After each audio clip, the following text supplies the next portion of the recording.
it's a little late in the afternoon. You're maybe feeling a little bit, sleepy or whatever. But I promise you, this is not. Testing. 1, 2, 3. Can you guys hear me? No. All right. Let's wait. Let's figure out what's going on. Sorry, technical difficulties. Apologize. Did something go wrong? Hello, testing. No. Oh, this is great. All right, there we go. Thank you. All right. All right, I know it's getting late. It's late afternoon. It's a little bit, tired. Maybe you're thinking about taking a nap during this one. I promise you this is not that one, because we have two of the most interesting guests that I've ever been on stage with. So Eva and Hugh are here to sort of talk about what it's like to go against authority, if you will. So first of all, thank you guys for being here, Eva and Hugh. Let's start with this question. What, if any, impressions do you have of Bitcoin, and what's your interest in it? Well, thank you for having me, first and foremost. I'll say this, and I've not hidden this fact. I'm fairly new to the Bitcoin community. I've only recently been orange-pilled, I think it's called. And it was actually a really nice experience. For those of you who don't know me, I'm a political commentator. I've been very involved with the fight of the Dutch farmers here in the Netherlands. But in general, I would say just my political philosophy has been one of freedom and one against centralized authority, one against government overreach all around the world, and especially the tendency that, well, in fact, government overreach is growing everywhere, especially in the West. And I'm very active on Twitter, or now X, and I got a lot of messages suddenly about a year ago from Bitcoiners saying, Eva, you're a Bitcoiner, you just don't know it yet. We need to orange pill you. You're always talking about the dangers of central bank digital currencies. So do you know that there's an alternative to that? And there's actually a solution, and it's called Bitcoin. And I was like, yeah, you know what, guys? I've heard about it. I love the idea. I love the essence, the freedom-oriented sovereignty. But I just don't know that much about it. Like, I'm not very tech-savvy.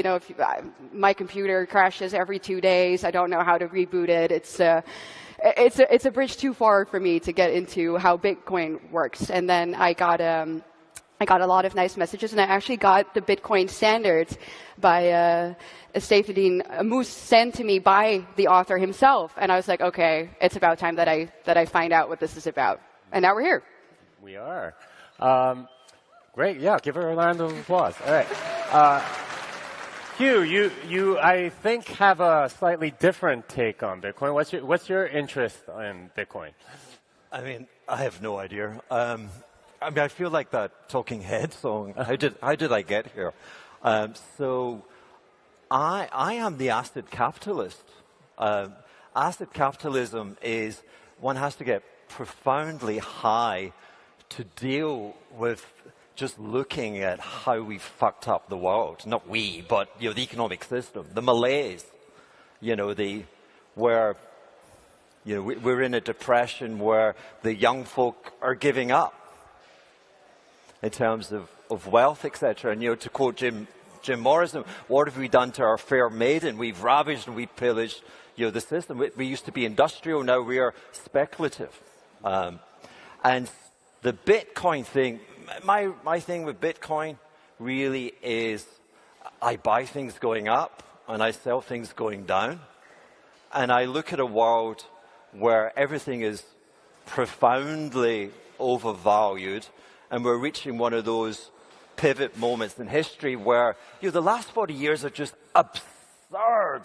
They were absurdly good. Nothing bad happened. And now all the bad things are now it's like, please stop. But it's not going to stop, okay? So I've got every asset class is overvalued. I have to be invested somewhere. I'm greedy. And Bitcoin is tiny. I don't wish to offend anyone, but it's like such a tiny little thing. Like at the present price level, the total value, if we assume the maximum mileage, is $500 billion. I'm forgetting all the shitty coins. You know, the Bitcoin is $500 billion. Gold's 26 times more. Gold is $13 trillion. The US Treasury market is $25 trillion. If gold doubled, gold would be the size of the US Treasury market. Now, like I said, I take a lot of mushrooms. And even I cannot imagine that gold could be the size of the United States Treasury market. Whereas Bitcoin, if it doubled or it tripled, it would still be less than the market capitalization of shitty old Facebook. So, like, Bitcoin can go up a lot, and again, I don't want to offend you, and it won't change the world. It's just the wrong price just now. So that's kind of why I'm here. And then finally, folks, I'm an existentialist. God is dead. There are no rules, and you're on your own, which is probably why you're here. But I promised myself I can't tell you the truth really about, I mean, Tether, but later. All right, so Eva, you come from more of a political background. Hugh, you come from more of an investment background. But what you guys have in common is the fact that you have kind of gone against the system a little bit. Can you tell us a little bit about what that was like in your particular spheres and what the pushback was like from the authorities? All right, well, I found out the hard way, I suppose, and I think that everybody who is Dutch and in the audience here has probably seen the response even to me coming here, which is a testament, I guess, to how I'm viewed in my home country. And that has never been different, you know, from the very moment that I started out in politics or giving my opinion and being somewhat right-wing, so going against what the establishment says. I was not a huge fan of open borders. I'm still not a huge fan of open borders. I was not a huge fan of, well, now, for example, the Dutch government trying to seize our farmers' land. I think private property is very important. Being sovereign over your own possessions is very important. And that very quickly lands you all sorts of labels, such as a racist, a fascist, you know, a Nazi, whatever. And that's very much, I guess, how I'm viewed here. It's not something that I would identify with, to use a nice left-wing term. But it's been very much the case for me that has been the response to my political messaging over the past 5 years that I've been active.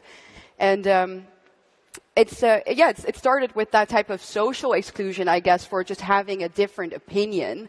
And then throughout the pandemic, and that was something that scared me much more, it didn't end with just social exclusion. It was, okay, well, if you don't do exactly as we tell you to, then, well, if you don't get vaccinated, well, never mind you going to a restaurant, or never mind you going to a bar or to a concert or whatnot, unless you do exactly what we say that you should do. And that was something that I also was, from a legal perspective, very much against. And I think that sort of opened my eyes to not just the social, but the legal consequences and the real life consequences of being a quote unquote dissident. And well, I think that especially when it comes to money, we've seen bank accounts frozen well, Nigel Farage, who was here last year. Quite recently, we've seen bank accounts frozen of the Canadian truckers, for example. And I think that that's a trend that is going to continue onwards. So people who dare to go against the grain will be faced not just with social exclusion and all sorts of labels, but will simply have their property and their finances taken away from them. And, well, then you're basically with your back against the wall, right? So that's one of the reasons why I'm so opposed to centralized digital currencies, because that will become really easy for the governments to do once that whole structure is in place. Yeah, CBDCs indeed. Well, all right. Please stop. Yeah. So Hugh, you've had some experience with the authorities. Can you tell us a little bit more about what that's like in your sphere? Sure. I mean, but for all the people clapping on the centralized kind of bogeyman, I mean, think of the people that lost all the money with Sam, you know. Think of all the people who are protecting their wealth holding stable coins, holding Tether. I mean, it's a fraud. Did I say that? Sorry. But, so, there is, centralization, But the community as yet has yet to purge the stables and clean the stables. I mean, let's get with it, people. But with me, I have disdain for experts. I had prominence and notoriety because late 2006, I found myself in a science fiction movie where I was perhaps one of 50 people in the world that had caught a glimpse of the future. And I could see the bankruptcy of every large bank in the world. Today the largest bank is JP Morgan. Imagine we were all sitting here collectively, and only us in the world knew that JP Morgan would go to zero in 18 months' time. And that was a point, and again, it's a point which is returned to us, where the problems keep stacking on top of each other because they're not resolved. And that's kind of where you've come into it. When the problems become greater than the ability of the politicians to respond, when they become powerless, that's when they lash out. And they need enemies. And this poor dear has become an enemy of the state. I know what that feels like. I was an enemy of the state. Because you get short selling is evil, really.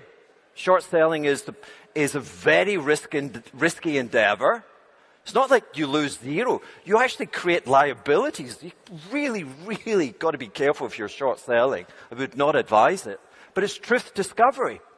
But when the truth is unpalatable to the political class, they say, shh, we don't want to hear the truth. And so I spent 18 months knowing the future, but if you will, being denied. They tried everything in their capacity to prevent me from exercising a profit from my intellect. So I know how it feels.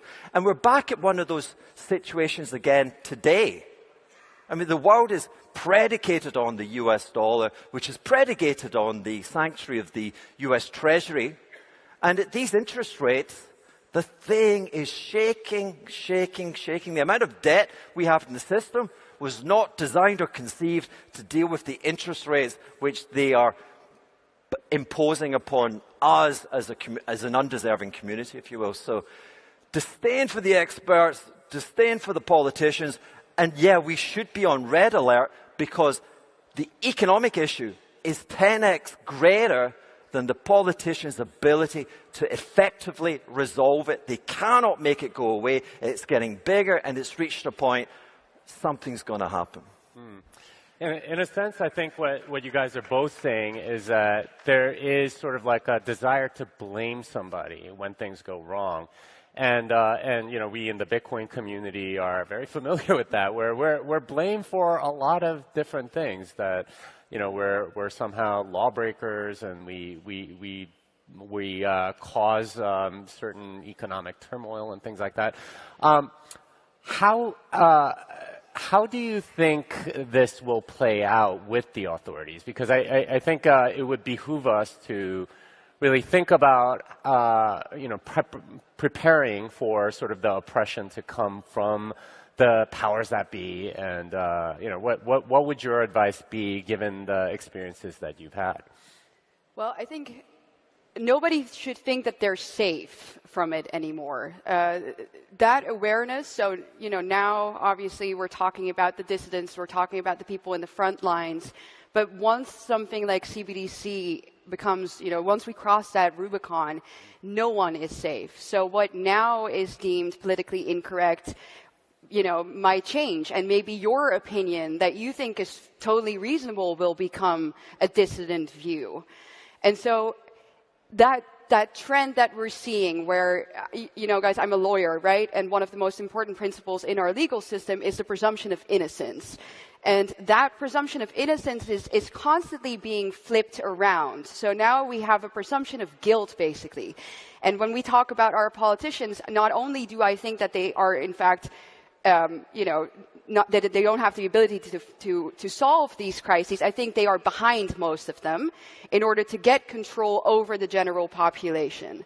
And if you see, thank you, if you see everyone as a potential criminal, which I think Bitcoiners are very aware of that sentiment, right? It's like the same thing with cash money. It's like, oh, now our former Minister of Finance, Sigrid Kaag, like if you listen to her and what she's proposed, saying we're going to monitor every single transaction of over 100 euros in order to combat money laundering.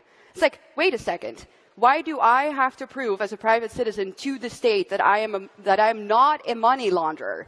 Why is that my obligation? Why am I considered guilty until proven innocent?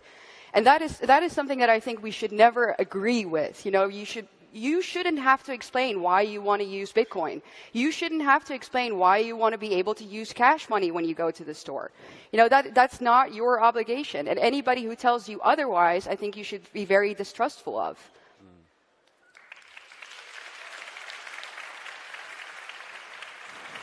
Hugh, what do you see coming down the pike? I mean, I just think we've lost that battle. I moved to a private billionaire island in the Caribbean in 2015. There's no crime, beautiful beaches. They'll get me eventually. But I mean, the CBDC is just a bogeyman. I mean, you had the pandemic. They locked you down. There's not much more they can do. Like, you all use your Apple phone. Everyone is busted anyway. If you want to make money, you ain't going to make money being Jesse James and being an outlaw out of the system. The most bullish thing that's happened, I think, to the community is the US government coming in this year and cleaning it up. And that will continue. And you might not like it, but the recompense is you'll make money. Whether you'll be able to keep it, I don't know, but, I'm in St. Paul's, it's tax-free, and, there you go. Well, I can see where your existentialist leanings are coming from. That is quite the sobering analysis of what's going on. So I think as Bitcoiners, there's certainly a lot of hope, and this is one of the maybe differences between what I view as sort of that pandemic-induced like depression that almost everyone was going through versus this community where I saw a significant amount of optimism. I would like to ask you guys, as people sort of outside the Bitcoin space, or at least not totally in yet, what sort of impression do the Bitcoiners sort of make in your world, and how is that perceived, and how do you think that perception may change in the coming years? Well, I'll say this: I've seen two types of Bitcoiners, I guess, and one I've seen more prominently so in the international Bitcoin community, especially in America. People who are extremely freedom-oriented, freedom maximalists. It's all about sovereignty to them, and I guess those are the people that, lured me in, that were like, hey, all of the things that you're saying completely aligns with our philosophy. Why don't you look into this technology? And then I've met people who are, more so in it for the technology, who are more so in it for the investment options, just the money, I guess. And I don't really belong to that latter group. And I think that that's maybe also the group that wasn't so happy about me coming to speak here. Yeah, I mean, I think what I've learned now so far from Bitcoin, and the more I learn about even the technology, I'm surprised that there are people who belong solely to that latter group who just find the technology interesting and who don't see the fundamental aspect of the sovereignty-based, freedom-based, philosophy of Bitcoin. I don't get it.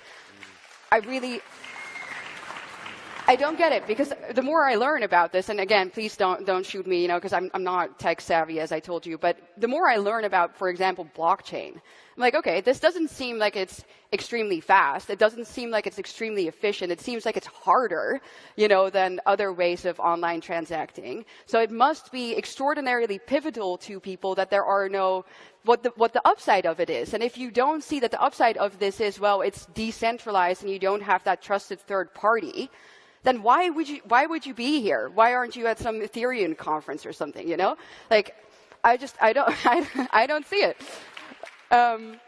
But so that first category of those hardcore, very optimistic, indeed resourceful people are like, wait a second, I'm not going to let the authorities just tell me what I can and cannot spend my money on, become some sort of serf within a new neo-feudalist system.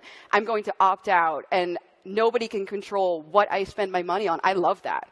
I mean, please continue to send me stuff, because I'm really eager to learn. I'm really eager to become a full-blown Bitcoiner, laser eyes, everything. Like, let's go.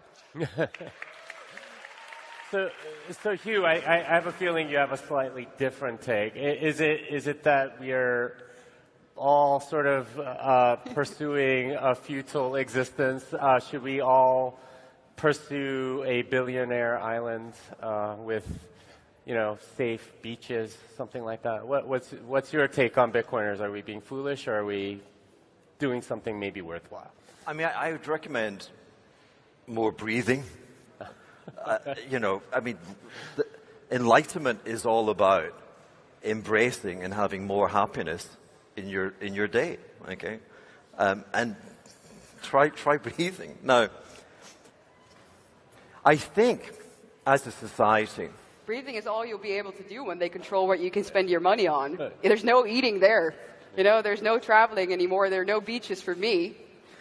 They pretty much, my point, I've given in. I'm hiding. I'm an outlaw, right?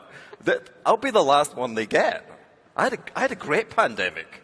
Yeah, I'm the last person they get. I'm at the end of the road. Okay, but I think we spent too much on the system of risk and risk control in terms of the financial infrastructure, and that's significant because,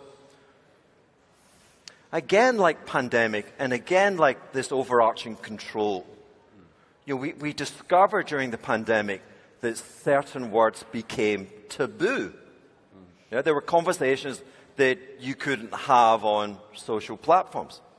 And it's the same within the world of economics and financial reporting in newspapers. There's a word which has been abolished, and that word is depression, not recession, but depression. And there's a conceit of the modern age that we're so more advanced than our predecessors that those grainy black and white images of the 1930s, that'll never happen to us. Okay? We've had 4 depressions in 200 years. First one was 1830, and it created Les Miserables. Les Miserables is all about the poor French folk, and you'd lost your job. You couldn't feed the kids. And you're like, what just happened? Because normally it was the stupid king invading another country and screwing you. But no, you check, it's like we haven't invaded anywhere. And it was a banking crisis, right? The second one was the 1870s. And the inspiration for that became The Wizard of Oz. We had 2 presidential elections in the 1890s, and the Populist Party stood saying, do not crucify the common man on the penury, on the crucifixion of gold, this hard money regime. Again, it was risk control. Yeah. Then we had the 1930s. We're in one today. It began in 2008. On average, your income growth across the country, across the world, the expansion in the last 15 years is way below the average income expansion during the 1930s. This is a depression. So depressions typically end with innovation and with technology. And this community could offer solution. And that solution would not be risk mitigation. That solution would be the enhancement of trust. Yeah, I was in my French bank office in the Caribbean the other day. I've got a 9 million loan. I had to sign. I was in for 3 hours, initializing and writing my name, and then in the most colourful, absurd French Shakespearean language, promising not to default. And if I made one error, I had to do it again and again and again. Why? Because there's no trust.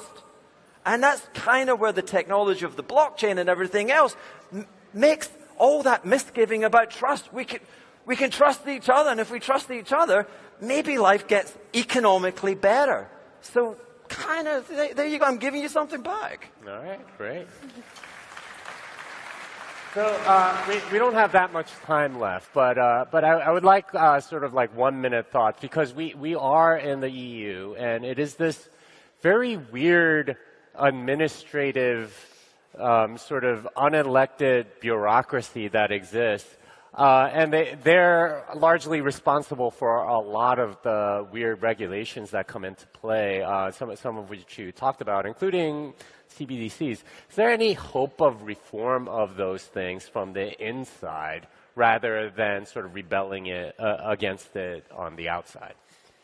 I don't think so. I mean, you can try and redecorate a house, but if your foundation is rotten, then it's going to hell. So I think that the core fundamentals of the European Union are corrupted, rotten, and you can better just take the whole thing down and start over. The monetary union that it started out as, we all know that doesn't work. Where are those millions of euros that we send over to Greece? Oh yeah. Exactly. So, even that doesn't work, and it has expanded way beyond that. So I know that they're coming together on the 16th now in a few days, again, about the digital euro that they commissioned Jeff Bezos' Amazon to develop, which is very interesting. So I don't think so. I think with the European Union still in place, most of our laws come from there. Those laws have legal supremacy over our own national laws. It's the complete and utter opposite of sovereignty. And if there's one thing that I know matters to you guys, it's sovereignty. So sovereignty, European Union, contradiction in terms, it doesn't go together. All right. Hugh, 40 seconds. 40 seconds. I don't think it's the movement of labor across frontiers. I think the disaster has been the unfettered ability to transfer capital around the world. And that was a view very much shared by John Maynard Keynes. And we created a system 25 years ago which has seen China go from the size of Turkey to being greater than the size of Europe. And that system is going to blow the world up. All right. Thank you very much. Give these guys a round of applause. Thank you.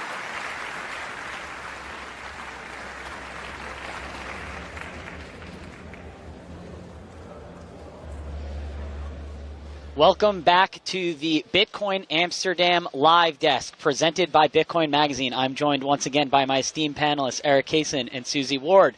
We just heard from, a panel of Jimmy, Hugh, and Eva talking about trusting the experts. And obviously, Hugh, our favorite acid capitalist friend over there, gave us a very nihilistic take on everything. He said basically, there's not more else that they can do to us, referring to the government and the restrictions that they can impose. He also said everyone can fend for themselves. Eric, I know you had some choice words for when he was saying these things. What are your thoughts? One, I just don't think he understands Bitcoin at all. And two, with such a nihilistic viewpoint, I don't think he can understand Bitcoin because he clearly wants to have a wolf-eat-wolf world where he has abandoned his responsibility.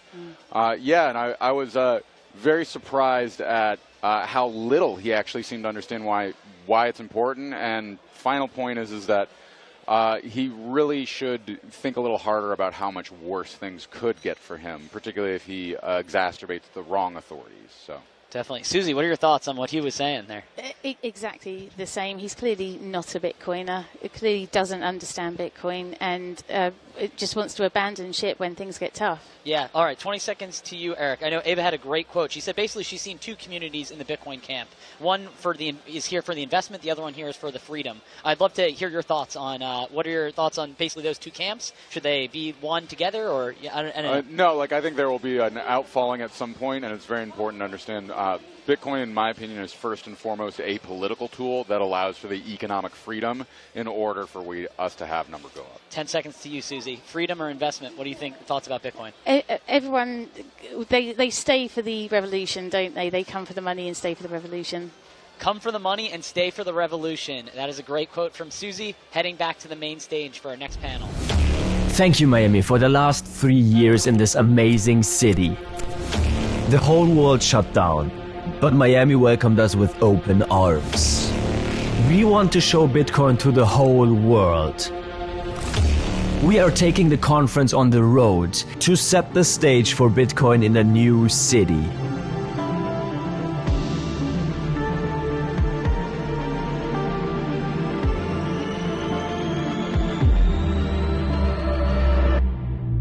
Nashville. Bitcoin 2024 is coming to Nashville in Tennessee, a city that is known as a music and freedom city. Bitcoin 2024 in Nashville from July 25th to 27th.